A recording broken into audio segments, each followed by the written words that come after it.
We're rolling. Okay, this is an interview at the New York State Military Museum, Saratoga Springs, New York. It's the 31st of March, 2004, approximately 10 a.m. Interviewers are Wayne Clark and Mike Russert. Could you give me your full name, date of birth, and place of birth, please? Richard James Fifield. I was born in Granville, New York on August 23rd, 1950. Okay, what was your educational background prior to entering service? I attended school in Granville till the 5th grade, and then from there we went to move to Salem, and I finished my high school. I graduated from high school from Salem in 1968. Okay, were you drafted or did you enlist? I volunteered for the draft. Okay, why did you do that? At that time, I felt obligated, and some of my friends that were a little older than I was had joined the military. They joined the Marine Corps, and matter of fact, they'd already gone to Vietnam at that time. Roger Slater and some other friends of mine, and from them doing that and me being 16 years old, they were more or less heroes. That you know, they were my mentors and my friends. And for some reason, I thought that if I joined the Army and volunteered to go to Vietnam, that I probably would be with these guys, because I had no idea what Vietnam is. I know it's a place. That's all I know at that time. And well, you know, we'll all be together.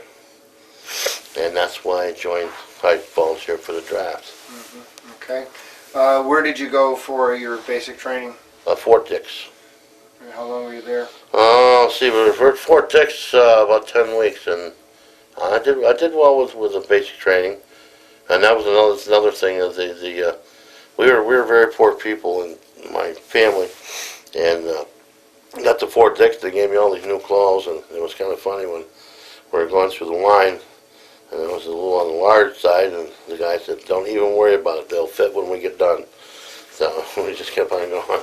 But the drill sergeants would ask for volunteers and stuff, you know, do laundry or garbage pickup or things like that, and yeah, I do it. Yeah. So, and they promoted me to E2. I got promoted to E2 in basic training, and then I like basic training. I did well. I lost some weight and was doing pretty good. And the drill sergeant was my mentor then. I see the ribbons on this guy's shoulder and his chest there, and said, "That's who I want to be. That's the guy I want to be right there." So those guys were tougher than nails, and they seemed to know what they were doing.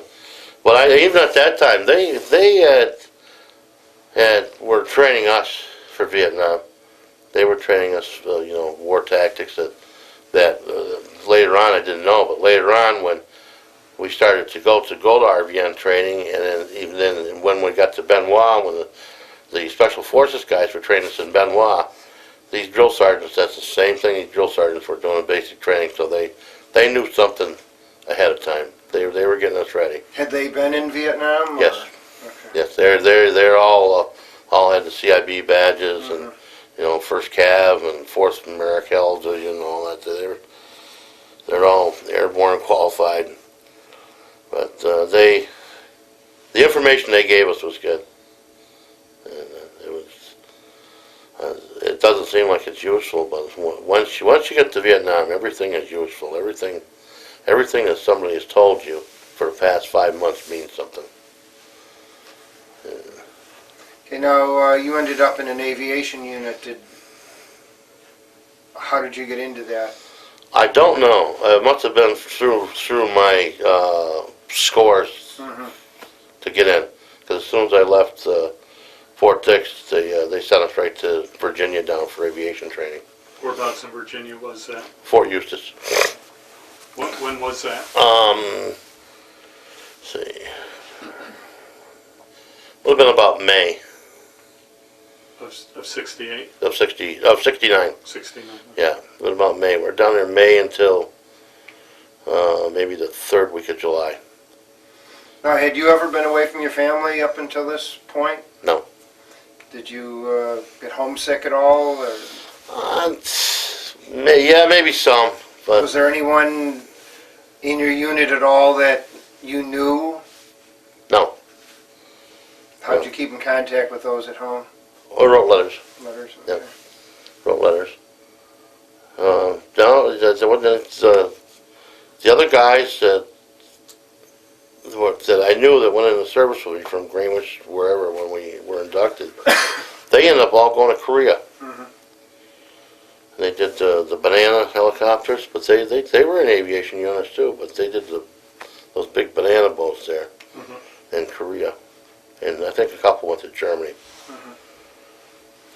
Now, what kind of specialized training were you given in Virginia? Mostly maintenance, record keeping, flight procedures. Then they gave us RVN training there. That was 2 weeks, I think. Was that a Chinook school you went through, the Chinook course? Yeah. And then they gave us the RVN training, but they trained us with BB guns. I don't know if we did it. Yeah, it was with BB guns, and I think of that because now they have the paintball courses that these children go through, and I said, "Geez, it's a lot. It's a lot similar to what they were doing there." Mm-hmm. Yeah, but you just had a big face mask on with the BB guns. That's interesting because we had never heard that before. No. Yeah, we did that. They had a big swampy area that they did it. Mm-hmm. So these were like, quote, live fire Right. maneuvers, but Right. with BB guns. With BB guns, yep. Did anybody get hurt, or were There's a few, yeah, matter of fact there was guys that actually got hurt. They had to dig the BBs out of them, went through their shirts and stuff, but they got a little bit close when the guy shot them, and they went through their shirt and stuff. But there was a few, yeah. We had a few casualties of that. Now, how long were you in Virginia? 4 months. Now, do you think your training was adequate when you ended up going into Vietnam? Do you think you received enough training? Do you think it was adequate for what you I had think to do? as far as the military part, as far as that, I think it was adequate. I think what wasn't adequate was how to deal with it mentally. I don't think they ever touched on, I don't ever remember anybody telling you how to deal with this stuff mentally. When that stuff starts getting in your head and you can't get it out. You know, and then cause right from start to finish, everybody's telling you how many ways these gooks can kill you. But nobody's telling you, that, you got to keep it out of your head. Just pay attention, keep it out of your head. But nobody's ever saying that. They're just telling you, if you don't do what I tell you now, this guy's going to cut your throat. If you don't do what I tell you now, this guy's going to blow your head off. If you light a cigarette on berm guard, this guy's going to blow your brains out.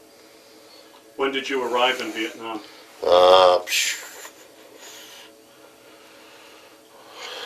July of 1969. Okay. Did you go to Fort Lewis, Washington first, and then No, went to Fort Dix. Fort Dix? Okay. Went to Fort Dix, and those airmen were, when we're getting ready to leave, we're scared to death anyway, and they put on this tape there of Peter, Paul, and Mary leaving on a jet plane. Uh-huh. Oh, jeez. So they had their little laugh anyway. But the part that bothered me there is they were unloading caskets there from a C-130 or one of those cargo planes. And that bothered me because I even had nightmares about that now. My thing is, was there anybody in them? So you're getting ready to go over to Vietnam, and there are cargo planes unloading caskets. Unloading caskets. And I don't know if there's anybody in them, or where they're coming from. And that was the start of being scared to death. Now, whereabouts in Vietnam did you land? Tonsillo.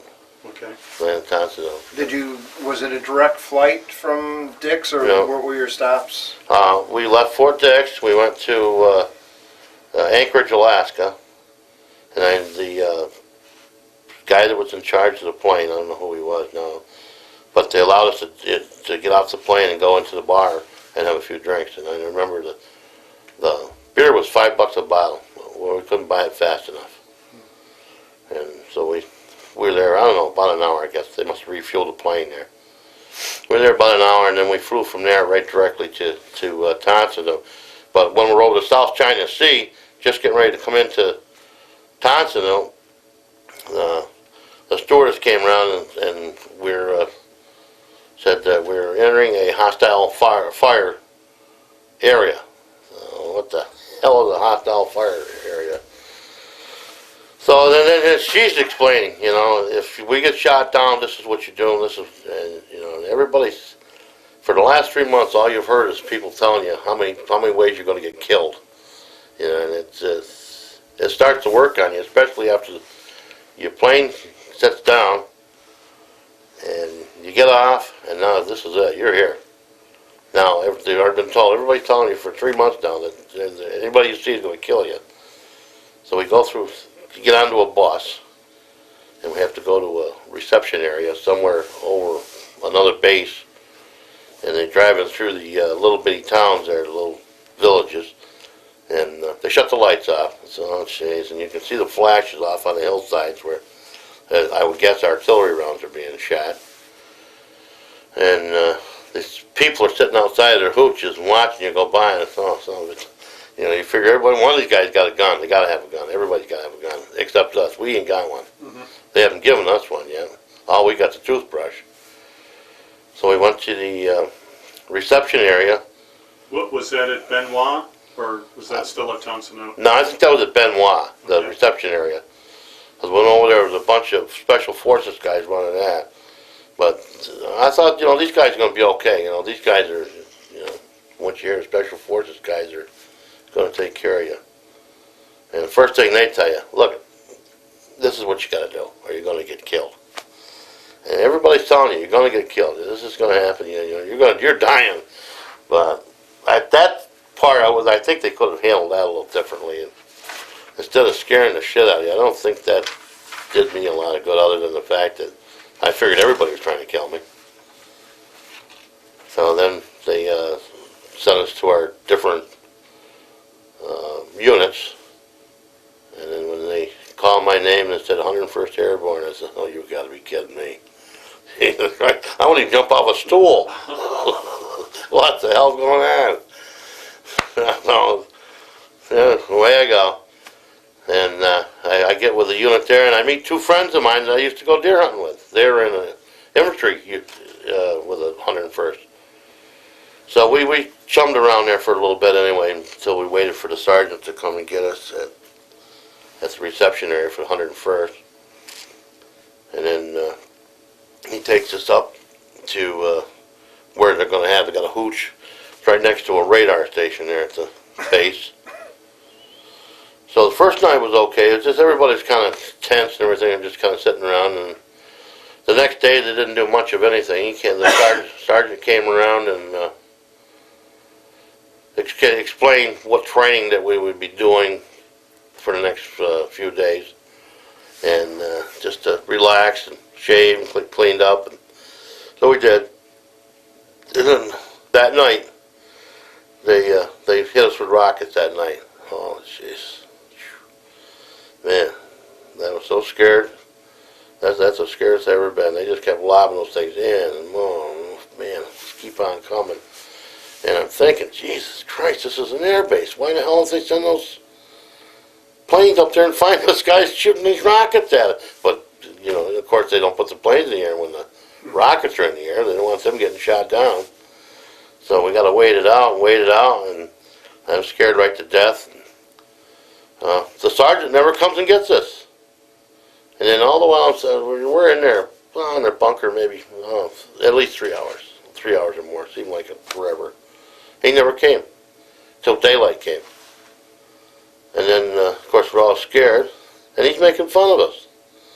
I said, this is not going to work. I don't want to be here now. This is not the place for me to be. But unfortunately, you're stuck. Once you got that far, you're not going anywhere. But he handled that rather bad, I thought, and the guys that were with me thought the same thing. So, at least they could. I would have thought they would have given you some sort of a weapon. Probably would end up shooting each other though if we did. I don't know. Everybody's so scared. Either that, or you don't want to be next to one of them radar stations when you're getting settled in somewhere. So we went from there, and then that was, I think, like 10 days when we did that with him. And I didn't care for him. I guess he knew what he's doing. I guess he'd been there since day one or whatever. He didn't want to go home anyway. That was the sergeant in Yeah, charge. yeah, the sergeant in charge. He was Yeah, I think I remember him. what a ding-dong. I think he'd been there like forever, and didn't want to go home, and There was a few of them like that there. yeah, eating the chopsticks, and yeah, he was a real McCoy. What a bird. So from there, they sent me to the 478th Aviation Company, and I was only there. That was in Danang, wasn't it? Yeah, Or right outside yeah, of just Danang? outside Danang, yeah, up on Red Beach, Red just Beach, above Red right. Beach, yeah. I was only there a couple of days, and then from there I went up to B Company, 159th. But I don't know, just everything was in turmoil everywhere we went. They like the rocket attacks, and it's also at the aviation company in Danang. The first night I was there, I had guard and said, "Oh, that's fine, that's good. I can deal with that." And he said, "Well, you're new, and so I just want to tell you the rules here." Of course, the sergeant already told us that you don't sleep on guard. You do not. One thing you do not do. You don't sleep on guard. So that's fine. I can deal with that. And sitting in the bunker, and the guy I'm with on guard duty with, he lights up a joint. And I said, "What the hell's going on here?" Well, he said, "This is how this works." He'd been there a while. He said, "If you tell the sergeant or tell anybody else that I smoked this joint, or I smoked this one or another one or one after that," he said, "I will blow your brain down." And I said, "Jesus Christ, no, this is bad enough. I can't. I got to watch the guy shooting at me. Plus this guy, I got to worry about him shooting me in the back." So that didn't go over too good anyway.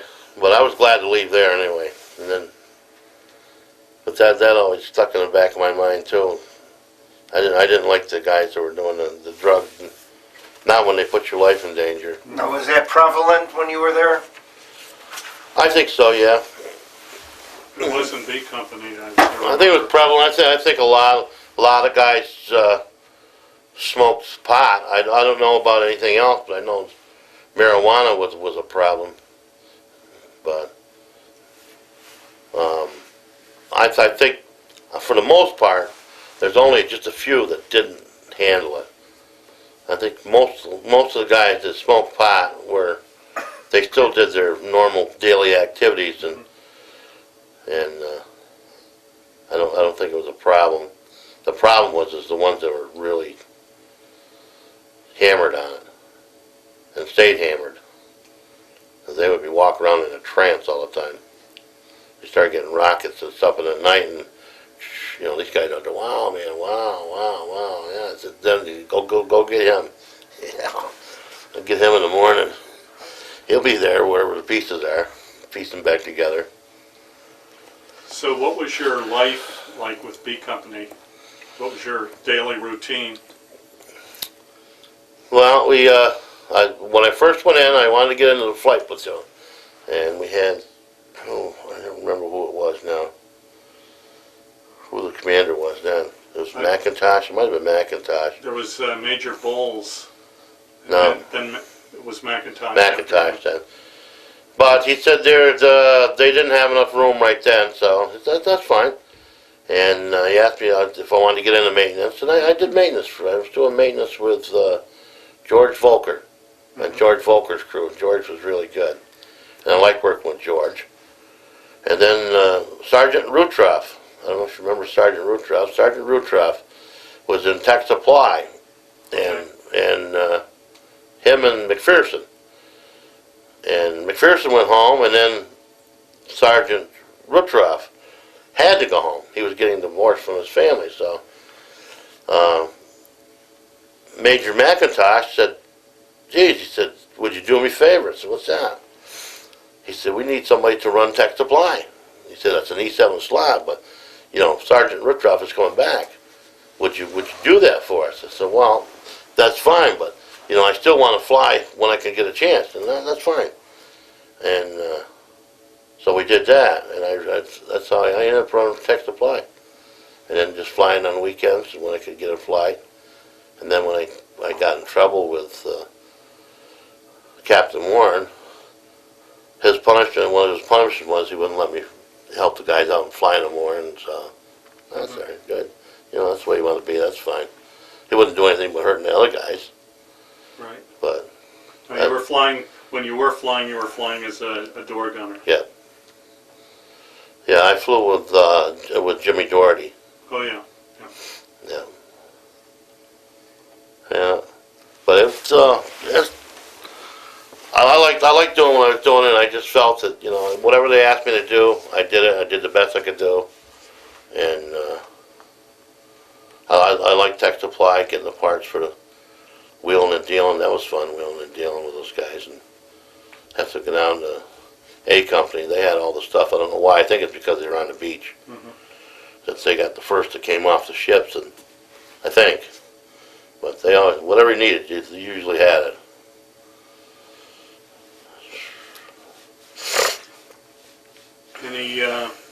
Any particular incidents that stand out in your mind? Any events there? I think in May when all the guys started getting killed, I mean, it was just seemed like every day somebody's getting whacked, and that was tough. This you know? would be May of '70? Yeah. That was, I think, the real tough. I still have time dealing with that. And, you know, you see them when they're walking to their choppers in the morning, and then the next morning you're sitting out there with a pair of boots and a rifle and a helmet. You know, it's almost like it's a disgrace to be doing that. You know, to honor such a guy that way. I mean, when you can just see him walking up over the hill there to the flight line, and you know, and then they're sitting out there with 6 or 7 pairs of boots. And At that point, Major Cohn was the company commander. I don't know if you remember him. yeah, I'm under Major Cohn. Yeah, but that was tough. That was tough to deal with that. And all the There was about a dozen guys that were killed in that 30-day period. yeah. Yeah, it was just the rainy season had just about stopped. And all the missions were getting, you know, taken off. Everybody's working their head off, and I don't know. It just seemed to take all the steam and headway out of all the guys, and everybody was bitter, angry. Then if you got a chance to shoot something up, you know, that's hooray for me. No holds barred then. They already broke all the rules, so now it's our turn. And I think the anger just holds over when you come back home and you're still angry about it. The way they did things is, I don't know, easy to say now, game's over, but it seemed like they could have won. Why do you think everyone was so angry? Well, it's like, you know, when you were flying, you could see the dicks walking along the hillside, but you couldn't shoot at them. You know, and that didn't seem fair. So you didn't agree with the rules of engagement? No. how do you think they affected the way the war was fought? Well, you know, every time you go, you wait till somebody shoots at you, and they've got the upper hand. At least that's from hunting or doing anything like that. You want to be the first guy to pull the trigger. Or if you're in a fist fight, you want to be the one to throw the first punch. You know, if you hit that guy pretty hard and he gets back up, then it's time to leave. So, but you don't want to let him be doing that to you. And it just seemed like we were letting them do that to us. You know, I don't know. It's like, you know, the Puff the Magic Dragon there. You know, we get a sniper at night, and you just watch him just go along the hillside and just ribbons and ribbons and ribbons of ammunition. I mean, hundreds of thousands of rounds of ammunition to try to get this one guy, and next thing you know, you hear this pop. So you gotta be kidding me. This guy is a certified nut. You know, and you see things like that, and all that tells you is these people will go to any extreme to get you out of there. One guy can make that much havoc,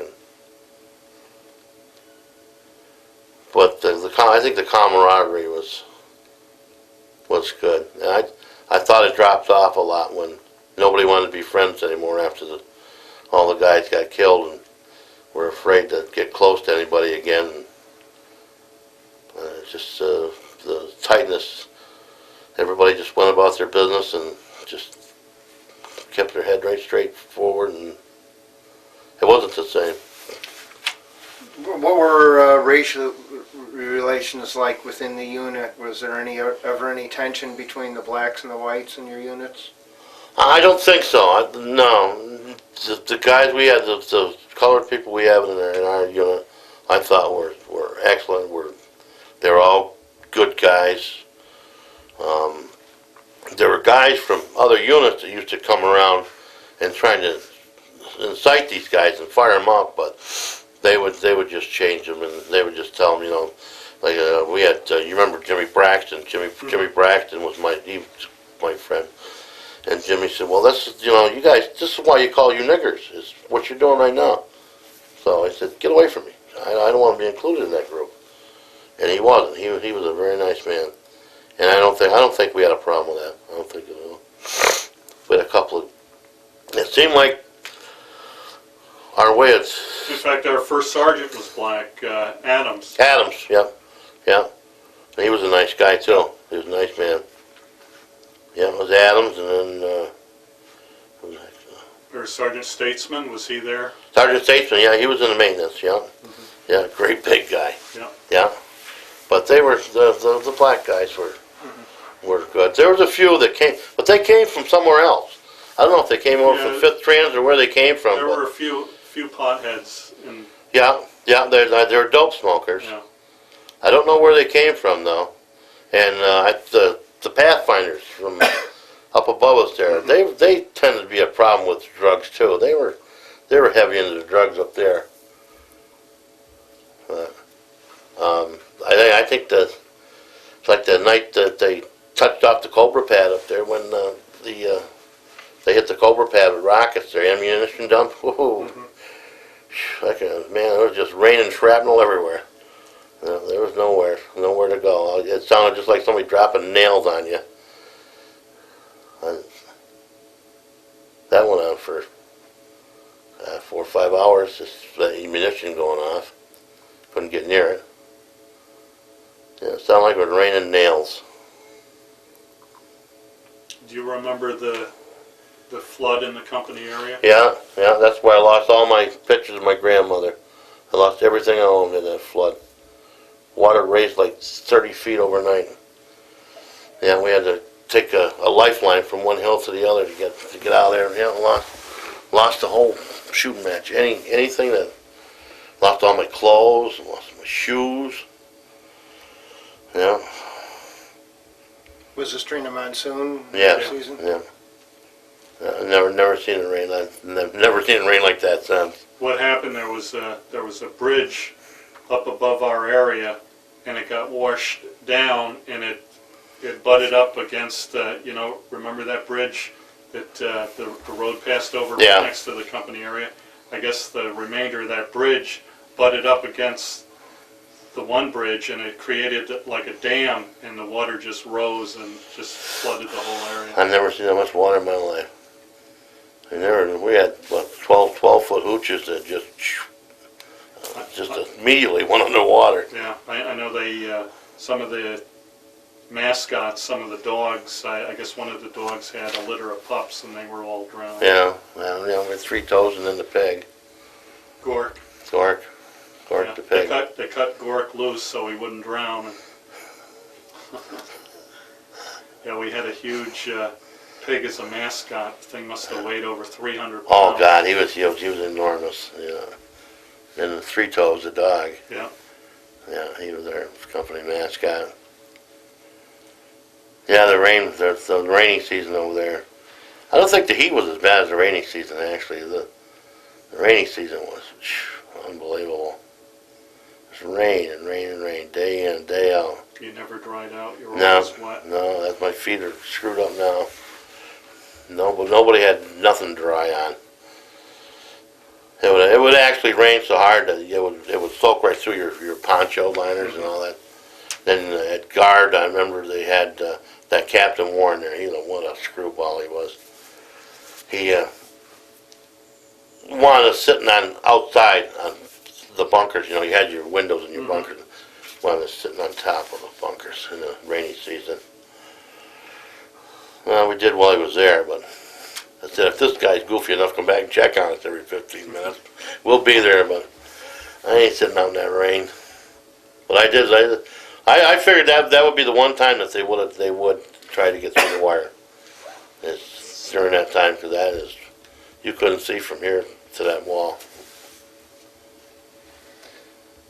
Did you ever have much contact with the Vietnamese people? Only the kids. I got in trouble for giving kids candy down. I always gave the kids candy and stuff, and I got in trouble for that. Charged me $50 for that, but that was worth it. The kids we had a couple of kids that worked around the company area doing things for us, and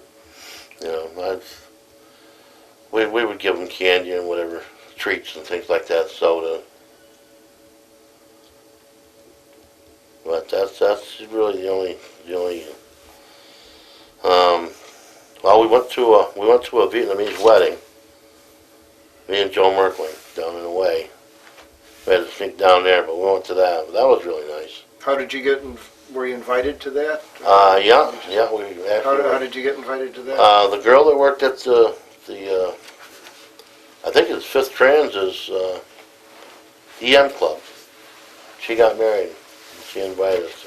Did she marry a GI or? No, another Vietnamese. But that's the first time I had Budweiser beer. They had all kinds of Budweiser beer there. I said, this is nice. So we went to that anyway. We were a little out of place, but probably shouldn't have been there. But Yeah, I know Way was off limits. Yeah. Tom, the water truck guy, Uh-huh. he gave us a ride down. He took us down and picked us up when he came back with a load of water.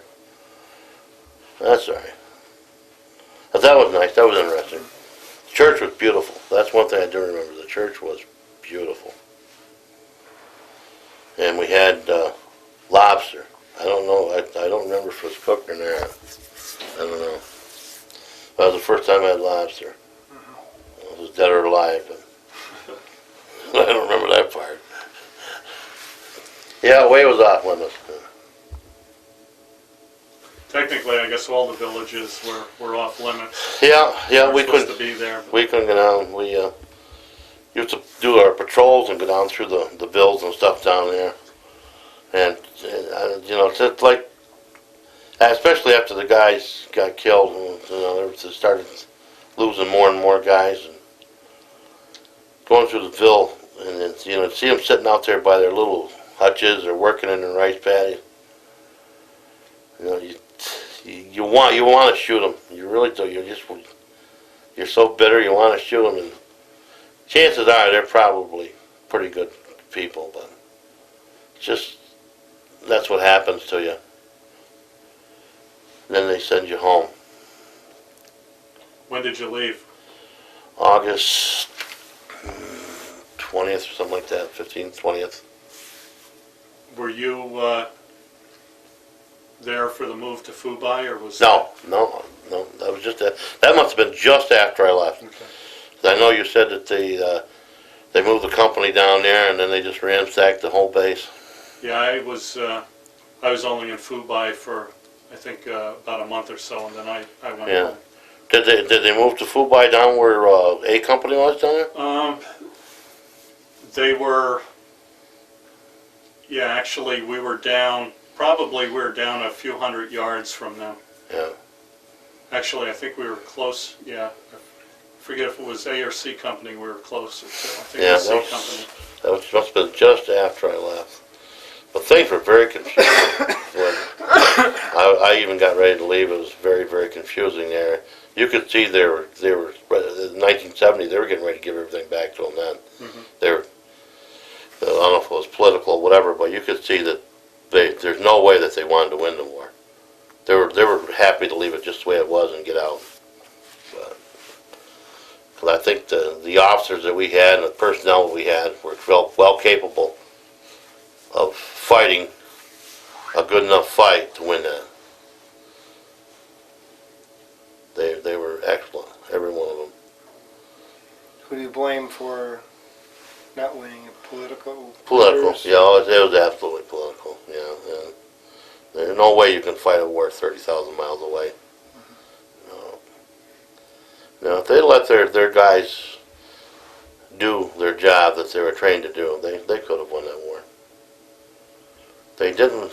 That's like, going Laos, Cambodia, and Vietnam. I mean, there were missions going there all the time, but all they were doing is they weren't search and destroy missions. They're just search missions. They're just looking to see if that's where these other people are coming from, the Vietnamese are coming from. And sure enough, that's where they're coming from.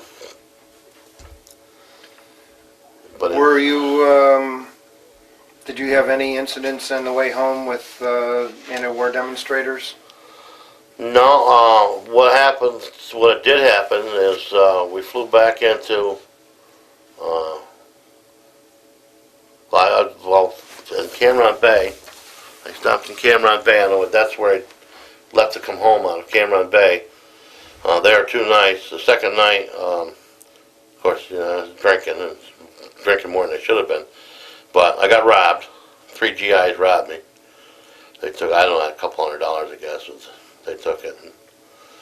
But I said, nope, I'm not going to stay here and fight with no MPs over this. They can have my money. So went on to Fort Lewis. Got to Fort Lewis, and they met us in like a staging area, and then they left us there. In Fort Lewis, it rains day and night there every day of the year. So they left us there. Nobody came back. So you gotta be kidding me. Here we got maybe 200 people sitting there in the rain in a parking lot. So we sat there maybe 3-4 hours, got soaking wet and pissed off, and finally we had an E6 that was getting out of infantry, out of an infantry unit, and he said, well, boys, I think this is the part where we just leave our stuff here and we take a walk and we'll spread it out and somebody find where the EM club is and we'll get ourselves some drinks. So that's what we did. We found the EM club, and then we came back with a belly full of beer. A colonel came out, and we were just kind of kicked back on our duffel bags. And nobody got up and saluted, and he had a fit about that, and him and a Spec 4. He said, you people are still in the military for the time being, and you will salute me and give me the courtesy I deserve. So we told him our story. Well, I did this. E6 told him our story. We've been out here in the rain for 4 hours, and we thought we deserved some respect also. And he said, you do. And he said, I will take care of it. He said, I'll be back in 15 minutes. He never did come back. So that went on until morning, until the next morning. And then the next morning, they finally came and started processing us out. But nobody apologized, nothing. So we got our stuff, got processed out, got our money to go to the airport, We got I think we took a cab. Me and Jimmy Doherty and me. I think there's two other guys. We split a cab. Oh, Jimmy Doherty was with you at Yeah. that point. Yeah. We split a cab to go to the airport. It wasn't very much, like $20. And on the way out, I remember we dropped our duffel bags in the garbage can on the way out. Because we had already known that they had told us there that you may have problems at the airport with demonstrators and so on and so forth. So I said, we'll put civilian clothes on and we put all our stuff in the garbage can on the way out. But that was the easy way out, I guess. Were you aware of the anti-war movement while you were in Vietnam? Yeah. What were your feelings about it? My feeling is if you don't like it, get out. But you know, I don't think they should have a right to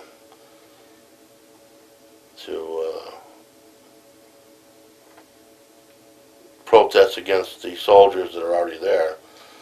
I mean, if you want a peace movement, then why aren't you? You should get yourself on a plane and go to Hanoi, you know, and talk to this guy. He's the one who was killing all the innocent civilians. You know, I think they're talking the wrong ones. I mean, the Americans don't want to kill people, and we don't want to fight with anybody. But when you go in there and you got whole villages that are wiped out because of these North Vietnamese, why don't Jane Fonda and these guys jump on their Well, she did. What were your feelings about Jane Fonda? she should have stayed there. I don't know why they let her come back. She'd have made a nice house made for one of them guys.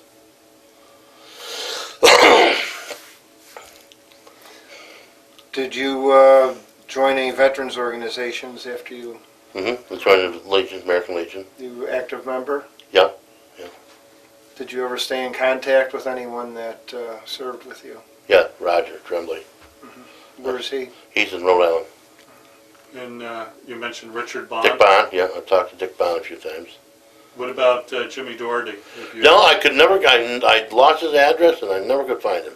Was he from Boston? He was from, actually he was from, shamefully enough, like Greenfield, Mass. It was like 75 miles away. I was going to say, I think Greg Lusko was from Greenfield, Mass. Yeah, So, those guys were close by, you know, and yeah. you know, I stayed in contact with Roger. I took a lot of trips down to Rhode Island to see Roger, and I always tried to get him to come back up. He rode up with me once, but he's having a tough time dealing with it. He's the only one you've actually seen since Vietnam. Mm-hmm. Yeah, I wasn't home when Dick Bond stopped. Mm-hmm. No. How do you think your time in the service or time in Vietnam affected or changed your life?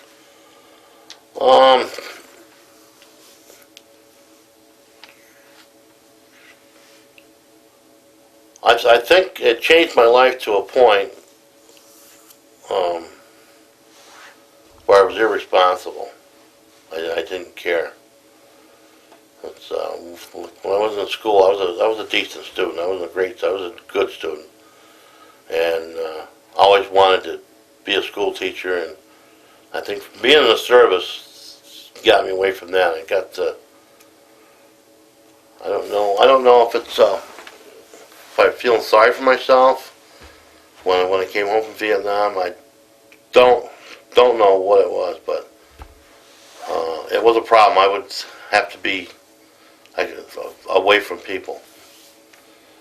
I would like being alone.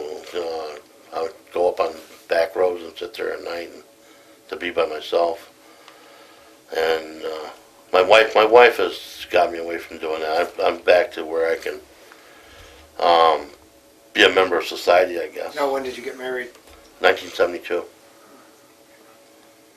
And I drank a lot. I quit drinking in 1977. Well, I drank a lot. But the military taught me a lot as far as taking care of my family, taking care of my area. need anybody to take care of my things, I can do that very well. I'm not sure if it would be legal the way I would do it, but I definitely will take care of my own people. And I think I became a lot more distant from my family, from my spouse or siblings. Like I don't know if it was me getting away from them or them getting away from me, but we pretty much stay away from each other.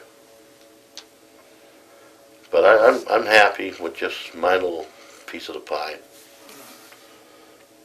And it's like I go down for my PTSD clinic every Monday, and that helps. That helps to know that there's a lot of other people that have the same problems. How long have you been attending that? 4 years.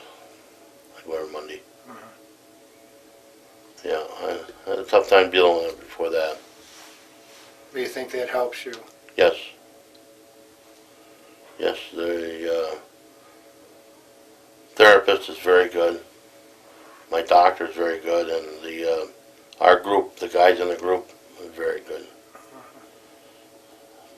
Oddly enough, we all have a lot of similarities on